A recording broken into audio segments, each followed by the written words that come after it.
Hey everyone, Technomentary here with a video for you guys. In today's video, I'm going to show you how to reset your Apple Pencil. So let's get started. So in order to reset it, first thing is we need to get it connected to our iPad.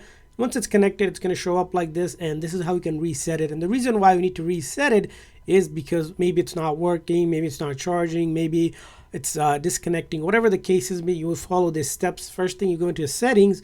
From there on, you want to click on Bluetooth here.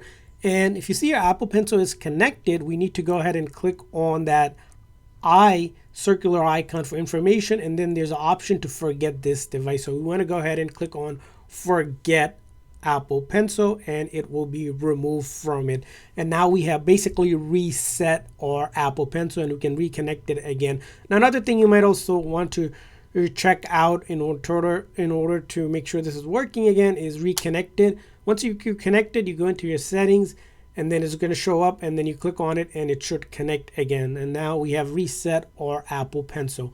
So that's how you do it. I hope this video was helpful. If so, please consider a like and subscribe button for more tips and tricks for your Apple Pencil, iPad, and other iOS devices. See you guys next time.